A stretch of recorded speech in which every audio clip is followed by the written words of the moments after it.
Hello class 7 chapter 12 reproduction in plants. इसको आज हम स्टार्ट कर रहे हैं। बेसिकली इस चैप्टर के अंदर हमने क्या पढ़ना है, हमने ये पढ़ना है कि जो प्लांट्स हैं जो हम अपने आसपास देखते हैं, जो हमारे एनवायरनमेंट पे प्रेजेंट है, डिफरेंट टाइप्स के प्लांट्स, वो रिप्रोडक्शन कैसे करते हैं। रिप्रोडक्शन का क्या मीनिंग, जो पेरेंट्स हैं उनसे ऑफस्प्रिंग्स का बनना या फिर न्यू इंडिविजुअल्स का या उनके यंग्स वन का प्रोडक्शन, उनको हम रिप्रोडक्शन कहते हैं। अब कोई क्वेश्चन पूछ सकता है कि जो रिप्रोडक्शन है वो जरूरी क्यों है। तो रिप्रोडक्शन इसलिए नेसेसरी है क्योंकि अगर हमें पता है कि कोई भी लिविंग चीज अगर उसकी अगर वो लिविंग है तो हमको ये पता है कि उसने एक ना एक दिन आकर उसकी डेथ हो जाएगी। तो फॉर एग्जाम्पल अगर हमारे पास एक प्लांट है जो कि है एक रोज प्लांट, उसका हम एग्जाम्पल लेते हैं। अब एक रोज प्लांट आया हमारे पास, अगर हमें पता है कि अगर हम इस प्लांट को लेकर इससे छोटे छोटे या अलग अलग न्यू प्लांट्स नहीं बनाएंगे तो जब ये मर जाएगा, इसकी ये जब ये बड़ा हो जाएगा, इसके जितनी भी लाइफ साइकिल है, उसके बाद जब ये मर जाएगा तो हमारे पास रोज प्लांट बचेगा नहीं। अगर हमारे पास ये एक ही है तो उसके पास क्या पड़ेगा, तो हमारे पास रोज प्लांट जो है वो बचेगा नहीं। तो उससे हम क्या कर सकते हैं, इसी प्लांट से क्या करें, इससे हम और छोटे छोटे नए प्लांट्स बना लें, ताकि जब ये मरेगा तो वो जो प्लांट्स हमने बनाए थे, अब वो जो प्लांट्स हमने ऑब्टेन किए वो रोज प्लांट से, वो हमारे पास रह जाए, तो रोज प्लांट जो है खत्म ना हो जाए। तो रिप्रोडक्शन क्यों जरूरी है, ताकि कोई भी स्पीशीज जो है उसका एंड ना हो जाए, स्पीशीज खत्म ना हो जाए, इसकी वजह से रिप्रोडक्शन बहुत नेसेसरी है। तो इस चैप्टर में क्योंकि रिप्रोडक्शन इन प्लांट्स है तो हम सिंपल ये पढ़ेंगे कि प्लांट्स में जो है रिप्रोडक्शन कैसे होती है, क्या डिफरेंट डिफरेंट मेथड्स हैं, कौन से प्लांट कौन सा मेथड यूज करता है, उस सब के बारे में पढ़ेंगे। To produce its kind is a characteristic of all living organisms. You have already learned in class 6. The production of new individuals from their parents is known as reproduction. ये reproduction की definition है. The production of new individuals from their parents is called reproduction. But how do plants reproduce? There are different modes of reproduction in plants which we shall study in this chapter. तो अभी हम modes of reproduction कर रहे हैं। Modes of reproduction में वैसे तो आपके दो तरह के आ जाते हैं, टू टाइप्स की, टू कैटेगरीज में हम इसको बोलेंगे, एसेक्सुअल एंड सेक्सुअल रिप्रोडक्शन, जिसके बारे में हम आगे पढ़ेंगे। लेकिन उससे पहले हमें कुछ जनरल प्लांट का जो बेसिक स्ट्रक्चर है उसके बारे में पता होना चाहिए। वेजिटेटिव पार्ट्स कौन से होते हैं, रिप्रोडक्टिव पार्ट्स कौन से होते हैं, उनका डिफरेंस पता होना बहुत जो है बहुत इंपॉर्टेंट है, क्योंकि ये क्वेश्चन आ सकता है कि वेजिटेटिव पार्ट्स और रिप्रोडक्टिव पार्ट्स के अंदर क्या डिफरेंस है, और इन्हीं को पढ़ के हमें पता लगेगा ये सेक्सुअल एंड सेक्सुअल रिप्रोडक्शन में क्या डिफरेंस है। तो in class 6 you learn about different parts of a flowering plant. तो फ्लावर का जो भी फ्लावरिंग प्लांट है, इसको हम बहुत छोटी क्लासेस से पढ़ते हैं कि इसके डिफरेंट पार्ट्स क्या हैं। अभी हम उसको थोड़ा सा रिवाइज करेंगे। Try to list the various parts of plant and write the functions of each. Most plants have roots, stem and leaves. These are called vegetative part of the plant. Important है कि roots, stem और leaves यानी कि root and shoot, इसको हम बोलते हैं vegetative part of plant. After a certain period of growth, most plants bear flowers. ठीक है, तो हमें पता लगा shoot and जो stem और leaves है आप इनको shoot बोल दो। तो root क्या होता है, ग्राउंड के नीचे वाला जो है उसको roots बोलते हैं, ग्राउंड के ऊपर जो प्लांट पार्ट है उसे हम shoot बोलते हैं। तो root and shoot vegetative part है। लेकिन हम देखते हैं कि कुछ प्लांट्स के बाद थोड़े टाइम के बाद क्या होता है, उस पर फ्लावर आने लग जाता है। ये जो फ्लावर है इसको हम रिप्रोडक्टिव पार्ट बोलते हैं। ठीक है, इसको हम रिप्रोडक्टिव पार्ट क्यों बोलते हैं, क्योंकि फ्लावर के अंदर आपको मेल एंड फीमेल पार्ट वो दिखेगा। कुछ फ्लावर्स ऐसे होते हैं जिसमें मेल एंड फीमेल दोनों एक में होता है। For example hibiscus flower, China rose बहुत कॉमन फ्लावर है इंडिया के अंदर, आपने बहुत जगह पे देखा होगा, आपके घर में भी लगा हो सकता है, बहुत कॉमन फ्लावर है हिबिस्कस। तो इसके अंदर क्या है, आप देखोगे, अगर फ्लावर को देखोगे उसके, तो आप देखोगे मेल एंड फीमेल पार्ट एक ही फ्लावर में प्रेजेंट है। लेकिन ऐसा सब फ्लावर्स के लिए मतलब ट्रू नहीं है। कुछ फ्लावर्स के हैं उनमें सिर्फ फीमेल पार्ट हो सकता है, कुछ फ्लावर्स के हैं उनमें सिर्फ मेल पार्ट हो सकता है, और कुछ है जिनमें मेल एंड फीमेल दोनों होते हैं। तो फ्लावर क्या है, रिप्रोडक्टिव पार्ट है प्लांट का। और रूट, शूट एंड स्टेम ये क्या है, sorry, root, stem and leaves, root and shoot, इनके है vegetative part of the plant. You may have seen the mango trees flowering in spring. It is these flowers that give rise to juicy mango fruit we enjoy in summers. अगर कोई ऐसा आपको plant मिला जिसपे मैं बोलूं कि ये देखो ये एक प्लांट है, इसमें ना कभी फ्लावर नहीं आएगा, तो आपको इसका फ्रूट लेके आना है, तो आप कहोगे हर कोई भी ऐसा प्लांट जिसके ऊपर फ्लावर नहीं आता उस पे फ्रूट उगना पॉसिबल नहीं है। इसको भी हम आगे पढ़ेंगे क्यों। We need the fruits and usually discard the seeds. Seeds germinate and form new plants. So what is the function of flower in plants? Flower perform the function of reproduction in plants, so it is the reproductive part. Flower का आप पूछो main function क्या है, तो flower आप बोलोगे flower है पहले, उससे फ्रूट बनता है, फ्रूट से सीड बनता है. सीड क्या है? सीड एक तरह से छोटा प्लांट है. सीड को अगर आप उगा दो मिट्टी के अंदर तो आपको एक उसी प्लांट का सेम, जैसे अगर मैंगो का सीड आपने उगा दिया तो आपको मैंगो प्लांट, नया मैंगो ट्री मिल जाएगा. ठीक है, तो सीड एक तरह से क्या है, एक वे है जिससे कि प्लांट्स जो हैं रिप्रोड्यूस कर रहे हैं. तो फ्लावर का मेन फंक्शन क्या हुआ? फ्लावर का मेन फंक्शन ये हुआ कि वो रिप्रोडक्शन में हेल्प करे प्लांट्स की. इसीलिए हर वो पार्ट जो कि हर पार्ट जो रिप्रोडक्शन में हेल्प करेगा या जिसका मेन फंक्शन, हर पार्ट नहीं, जिसका मेन फंक्शन ही रिप्रोडक्शन है, उसको हम रिप्रोडक्टिव पार्ट कहते हैं. फ्लावर में वो कौन सा है? फ्लावर में वो प्लांट में वो फ्लावर है. ठीक है, वेजिटेटिव पार्ट्स क्या हुए? हम आगे जाकर ये पढ़ेंगे. वेजिटेटिव पार्ट्स वो हैं जैसे कि लीव्स. सारे प्लांट्स में लीव्स होते हैं, लेकिन उनका मेन फंक्शन क्या है? रिप्रोडक्शन ही है. आप बोलोगे लीफ का मेन फंक्शन है फोटोसिंथेसिस, कि लीव्स क्या है? खाना बनाते हैं प्लांट के लिए. ग्रीन है, क्लोरोफिल है, सनलाइट ट्रैप करी और फोटोसिंथेसिस करके प्लांट का खाना बनाते हैं. ये उनका मेन फंक्शन है. रूट आप बोलोगे रूट का मेन फंक्शन क्या है? रूट का मेन फंक्शन है उसने पानी एब्जॉर्ब करना है, क्योंकि पानी हमें चाहिए. क्यों? फोटोसिंथेसिस के लिए भी वाटर चाहिए, मिनरल्स भी चाहिए प्लांट को, वो भी वो पानी के साथ ही रूट्स अपटेक करती हैं. तो रूट्स का मेन फंक्शन ये है. तो आप अगर ये देखो तो आप बोलोगे इनमें से ना किसी का भी मेन फंक्शन रिप्रोडक्शन नहीं है. रिप्रोडक्शन का मेन कौन सा पार्ट रिप्रोडक्शन करता है? जिसका मेन फंक्शन ही वही है, फ्लावर.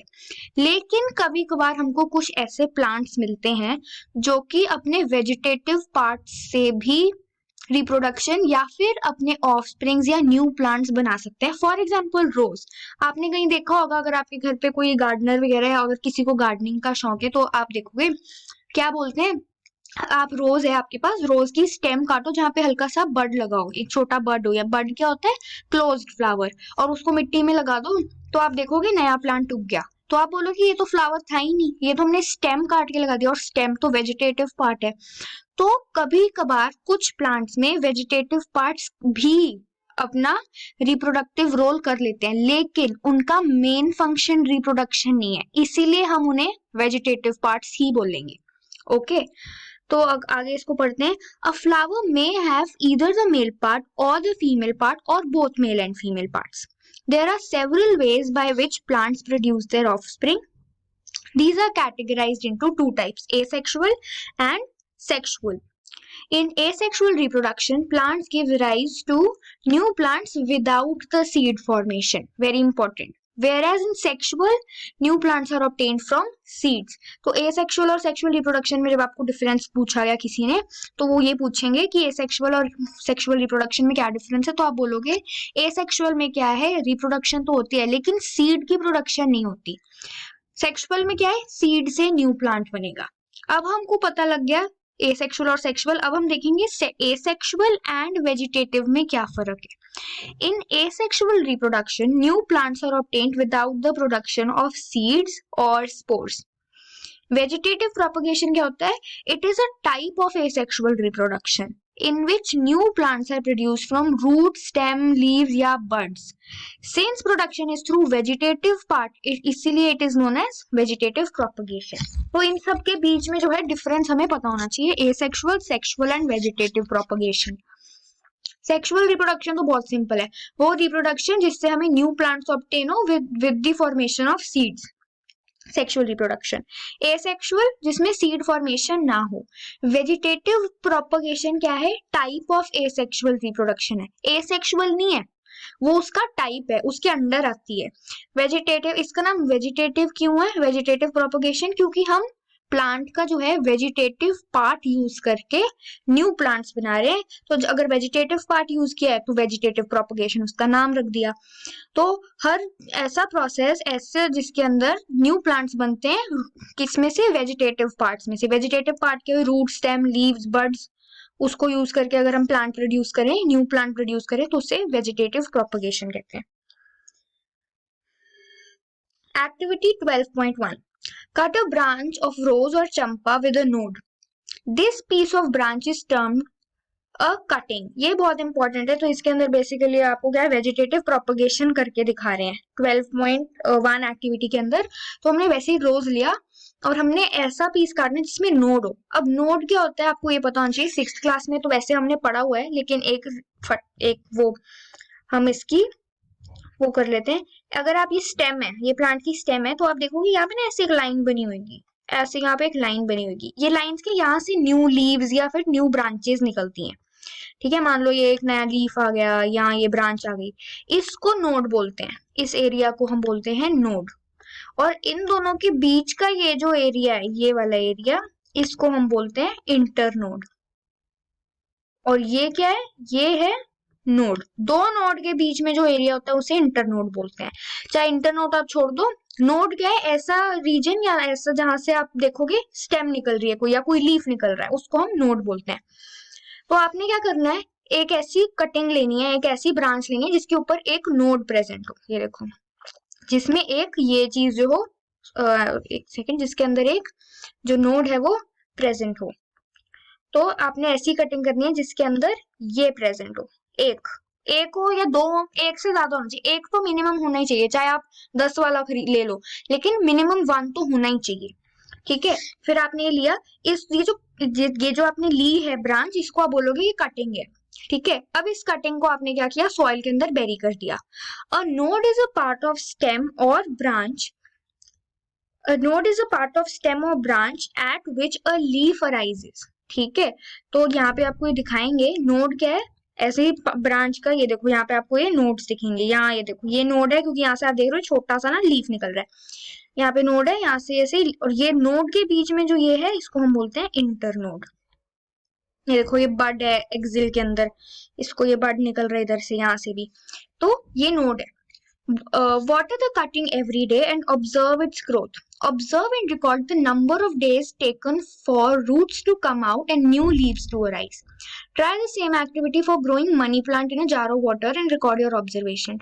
तो इसके अंदर मैं आपको एक सिंपल चीज बता देती हूँ। मनी प्लांट जो है उसकी ग्रोथ जो है बहुत ज्यादा फास्ट है। अगर किसी के घर में मनी प्लांट लगे, अगर आप मनी प्लांट काटो नोड के साथ, तो आपको ये पता लगेगा कि उसकी ग्रोथ जो है, मतलब आप एक दिन में उसकी आपको रूट्स और न्यू रूट्स आती है उसके नोड में से आपको दिख जाएंगी मनी प्लांट के अंदर। अगर आप रोज के साथ करोगे तो आपको थोड़ा सा टाइम लग सकता है, मे बी आप फेल हो जाओ, क्योंकि वेजिटेटिव प्रोपगेशन में क्या है, 100% सक्सेस रेट नहीं आता। ठीक है, ये श्योर नहीं है कि अगर आपने कटिंग करी है तो वो 100% ही उसमें से नया प्लांट निकलेगा। मे भी निकले, मे भी ना निकले। लेकिन मनी प्लांट अगर आप यूज करोगे तो आपको बहुत जल्दी ऑब्जर्वेशंस मिल जाएंगी, बहुत जल्दी आपको दिख जाएगा कि जो है न्यू रूट्स जो है अराइज हो रही है। You must have seen flower buds developing into flowers. Apart from flower buds, there are buds in the axil, point of attachment of the leaf, of leaves which develop into shoots. These buds are called vegetative buds. A bud consists of a short stem around which immature overlapping leaves are folded. The vegetative buds can give rise to new plants. तो ये जो पूरा buds के बारे में आपको ये paragraph दिया हुआ है, ये इंपॉर्टेंट है। जैसे यहाँ पे भी आप रोज में एक बर्ड देख रहे हो, तो हम हमेशा यही बोलते हैं कि ऐसे ही रोज कटिंग लो जिसके अंदर बर्ड्स जो हो प्रेजेंट हो। ठीक है, ये वाले बर्ड का क्या मतलब है, ये वाला बर्ड वो वाला बर्ड है कि इसमें क्या है, लीव्स एक दूसरे पे इकट्ठे होकर छोटा सा बना है। ये फ्लावर वाला बर्ड नहीं है। ठीक है, फ्लावर बर्ड्स, ये यहाँ पे यही समझा रहा है, फ्लावर बर्ड्स डिफरेंट है और ये वाले बर्ड्स डिफरेंट है। जो नोड पे आपको बर्ड मिलता है उसमें क्या है, लीव्स एक दूसरे पे ओवरलैप से हुए हुए हैं और छोटे हैं, इमेच्योर हैं। ठीक है, मेच्योर ये बड़े होंगे बाद में जब खुल जाएंगे, उसको बर्ड बोलते हैं। और ये बर्ड से क्या है, न्यू प्लांट्स हम ग्रो कर सकते हैं। Activity 12.2. Take a fresh potato, observe the scars on it with the help of a magnifying glass. You may find buds in them. These scars are called eyes. Important है, potato के ऊपर eyes लगी होती हैं, eyes बने होते हैं scars। और अगर आप कभी कभार अगर आप मार्केट में जाओ पोटैटो खरीदने, तो अगर वो पोटैटोज थोड़े से पुराने हैं तो भी आपको उस पे बर्ड्स बने हुए दिख जाएंगे पोटैटो पे, जब अगर आप खरीदने जाओ। Cut a few pieces of potato each with an eye and bury them in the soil. Water the pieces regularly for a few days and observe their progress. What do you find? तो ये eyes ये वाली हैं, ये जो black से आपको हल्के हल्के से डार्कनिंग सी दिख रही है यहाँ पे सरफेस पे, इसको आई बोलते हैं। और ये जो ऊपर से निकल रहा है इसको क्या है, ये बेसिकली स्प्राउटिंग हो रही है, आईज में से ना स्प्राउट्स निकल रहे हैं, या फिर मतलब इसी से क्या है ग्रोथ आगे होगी। तो अगर आप कभी देखोगे तो आप देखोगे कि यहाँ से क्या है, यही जो है आपकी रूट्स भी बना देंगी और शूट भी बना देगी आईज में से। कभी कभार अगर आप ना भी इसको बेरी करो सॉइल के अंदर, अगर आप पोटैटो को थोड़ी देर के लिए ऐसे ही छोड़ दो तो आप देखोगे कि उसके ऊपर अपने आप आने लग जाएगा, कुछ व्हाइट व्हाइट से ना बर्ड्स आने शुरू हो जाएंगे। Likewise you can also grow ginger और टर्मरिक। जिंजर एंड टर्मरिक ये भी बिल्कुल सेम, इनमें भी सेम प्रोसेस है, इनमें भी आईज होती हैं, ये भी पोटैटो की तरह ग्रो आप कर सकते हो। Bryophyllum important example, very important example, sprout leaf plant has birds in the margin of leaf. Leaf की साइड्स पे बर्ड्स आनी शुरू होती हैं। इसकी इमेज भी बनी हुई है यहाँ पे, ये अगर आप देखो 12.4 फिगर, तो ये लीफ है, इसकी साइड्स पे मार्जिन पे यानी इसकी बिल्कुल एज के ऊपर ही न्यू प्लांट्स बर्ड्स आनी शुरू हो जाती हैं। ब्रायोफाइलम बहुत इंपॉर्टेंट एग्जाम्पल है इसका। If a leaf of this plant falls on moist soil, each bud gives rise to a new plant. अगर ये लीफ गिर जाए और नीचे मिट्टी पे गिरे, वहां से क्या है ये छोटे छोटे बर्ड्स न्यू प्लांट्स को राइज कर देंगे। The roots of some plants can also give rise to new plants. Sweet potato and dahlia are example. इनकी roots जो है new plants अब कर सकती हैं। हर example आपको learn करना important है। Plants such as cacti produce new plants when their parts get detached from the main plant body. अगर आपके पास कोई cactus है, उस पे अगर आप उसका एक पार्ट तोड़ दो और उसको आप क्या करो मिट्टी में डाल दो, या थोड़े दिन पहले उसको पानी के अंदर रखो, तो आप देखोगे उसकी नया प्लांट शुरू हो गया उसके अंदर से। ठीक है, each detached part grow into a new plant. Plants produced by vegetative propagation take less time to grow and bear flowers and fruits earlier than produced by seeds. तो आप ये जो लाइन लिखी हुई है ये आप खुद भी सोच सकते हो कॉमन सेंस लगाकर कि क्यों, अगर आपने सीड लिया, सीड आप जब मिट्टी में डालोगे उसको थोड़ा टाइम लगेगा, आप रूट्स बनेगी, छोटी सी शूट निकलेगी, फिर वहां से धीरे धीरे धीरे करके प्लांट बड़ा होगा। लेकिन अगर आपके पास मान लो रोज प्लांट है, अगर हम रोज प्लांट का एग्जाम्पल है, आपने उसकी कटिंग ली, कटिंग सीधी डाली, तो वो तो पहले से ग्रो हुई है, दोबारा ग्रो करने में उसको उतना टाइम नहीं लगेगा जितना कि सीड से ग्रो करने में टाइम लगेगा आपको। तो ऑब्वियसली जो वेजिटेटिव प्रोपगेशन है वो फास्टर है सेक्सुअल प्रोपगेशन से। The new plants are exact copy of the parent plant as they produced from a single parent. ये समझना बहुत जरूरी है। अगर आपने वेजिटेटिव प्रोपगेशन करी और आपको जो नया प्लांट मिला ये आपके पेरेंट प्लांट के एकदम सेम होगा, लेकिन अगर आप सीड डालते हो तो उसमें क्या है हल्की सी वेरिएशन आ सकती है। क्यों? क्योंकि वो सेक्सुअल मेथड है। उसमें हम देखेंगे कि मेल एंड फीमेल पार्ट्स, अगर आप पढ़ोगे आपको पता है, आपने छोटी क्लासेस में भी ये पढ़ा हुआ है कि मेल एंड फीमेल पार्ट्स की जब फ्यूजन होती है तो सीड बनता है। ये सीड में क्या है, ये प्लांट पेरेंट का एग्जैक्ट कॉपी नहीं हो सकती। फॉर एग्जाम्पल अगर हम आपका एग्जाम्पल लें, आप क्या हो, आपके जैसे कुछ फीचर जब कोई बड़े आते हैं घर में तो वो कहते हैं कि आपकी जो है ये वाला फीचर पेरेंट्स आपके फादर पे है, ये वाला फीचर आपकी मदर पे है, तो आप क्या हो उनकी एग्जैक्ट कॉपी नहीं हो। ऐसा नहीं है कि आप जो आपके मदर थे आप भी बिल्कुल वैसी हो, सेम टू सेम, कुछ और फर्क नहीं है, वो नहीं है। क्यों? क्योंकि जो है यहाँ पे क्या है male and female different parents हैं। सेम वे अगर प्लांट में भी मेल एंड फीमेल दो पेरेंट्स हैं तो उसमें क्या होगा, जो नया ऑफस्प्रिंग बनेगा वो थोड़ा सा डिफरेंट होगा अपने ओरिजिनल पेरेंट्स से। लेकिन वेजिटेटिव प्रोपगेशन के अंदर ऐसे नहीं होता, जो पेरेंट है उसका एग्जैक्ट कॉपी ही वो प्लांट बनेगा। Later in this chapter, you will learn that plants produced by sexual reproduction have characters of both the parents. Plant produce seeds as a result of sexual reproduction. ठीक है, sexual reproduction हमने पहले ही पता कि जब हमने difference पढ़ा था, ये सेक्सुअल रिप्रोडक्शन में सीड्स बनते हैं, सेक्सुअल रिप्रोडक्शन में सीड्स बनते हैं। तो हम ये पढ़ेंगे कि वो वाले क्या है, प्लांट्स थोड़े डिफरेंट होते हैं अपने पेरेंट्स से। नेक्स्ट बडिंग हम नेक्स्ट लेक्चर में स्टार्ट करेंगे।